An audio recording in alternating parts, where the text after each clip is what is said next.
For centuries, a singular anxiety has haunted secularization.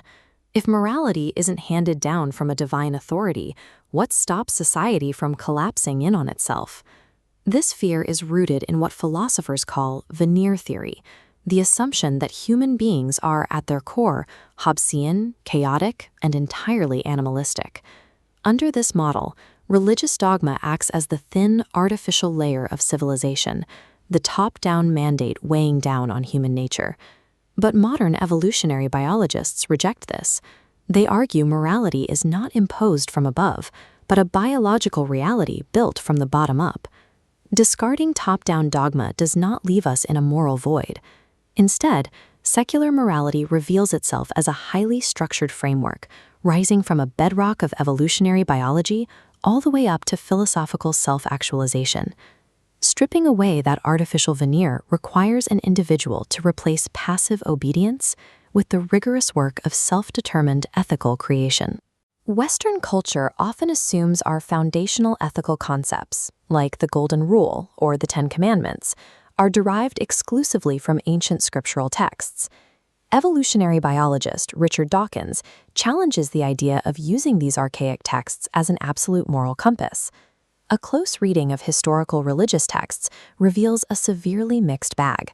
Alongside parables of compassion, you find direct mandates for archaic punishments, including the selectively emphasize the stories that align with contemporary humanist values, while quietly ignoring the brutal commands. This aligns with a Hegelian view of societal progress. Humanity is in a continuous state of enlightenment, systematically outgrowing its past brutalities. The ancient texts themselves haven't changed over the centuries. Our disposition toward them has. We are using a modern ethical lens to judge and filter ancient rules. If society retroactively curates religious texts to fit current ethical standards, the human moral compass must exist independently and prior to the texts themselves. Philosopher Christopher Hitchens pushed this critique further, arguing that religion doesn't merely fail to guarantee morality, it actively facilitates immorality. The mechanism of danger lies in outsourcing. When a person outsources their morality to a divine, unquestionable authority, that top-down doctrine can be hijacked to override innate, biological human empathy. Hitchens frequently posed a specific challenge. Name a horrific act performed by a believer, specifically in the name of their faith, that a secular person would never commit. History provides immediate data points. During the Crusades, top-down doctrine effectively rationalized the massacre of millions of people. During the Inquisition, religious mandate successfully convinced ordinary citizens to surrender their own neighbors and even family members to imprisonment, torture, and death. Now reverse the question. Is there any good ethical act a believer can perform that an atheist cannot? Hitchens concluded there is not. Relying on obedience to authority is structurally dangerous. True ethical stability requires a localized framework, one that cannot be bypassed or overridden by claims of divine permission. If we strip away the top-down theistic framework, we are forced to ask, what is the actual structural origin point of human morality? Evolutionary primatologist Franz de Waal spent decades gathering data to answer this. He found that the biological building blocks of morality predate human religion by millions of years. Specific traits like altruistic genes, deep empathy, and kin selection did not appear by magic. They evolved purely as biological survival mechanisms for early primates in a hostile world. This creates a bottom-up scaling effect.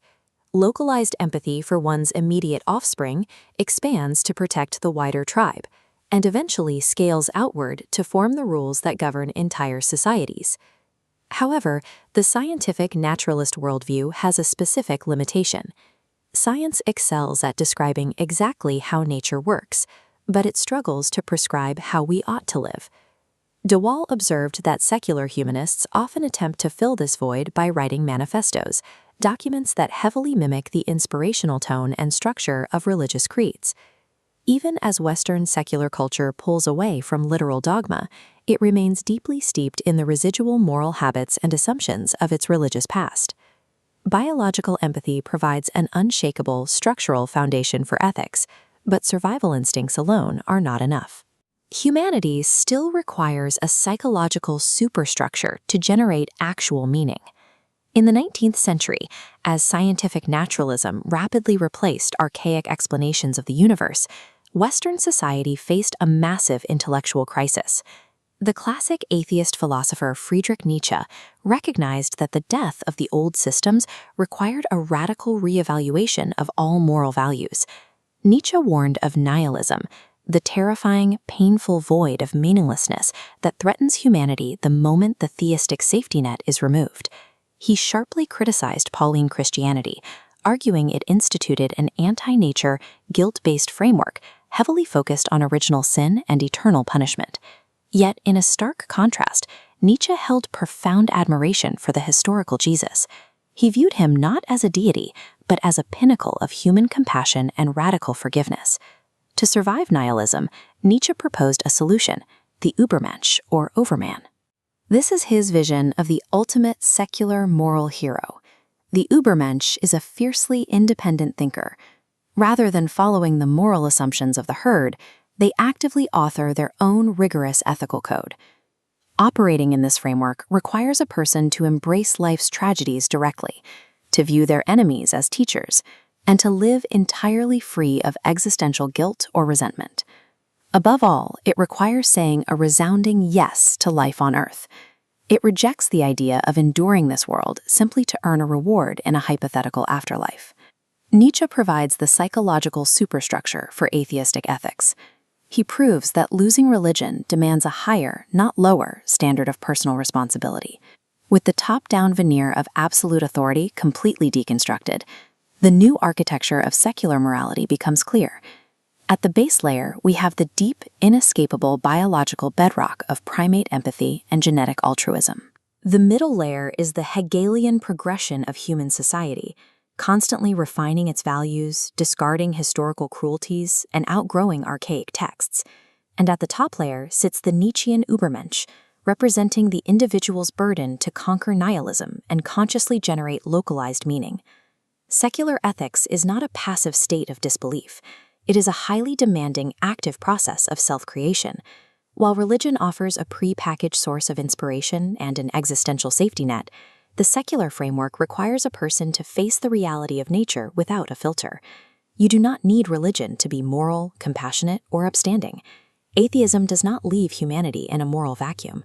Instead, it challenges us to take raw biological empathy and transform it into a mature, rigorous, and completely self-authored ethical reality.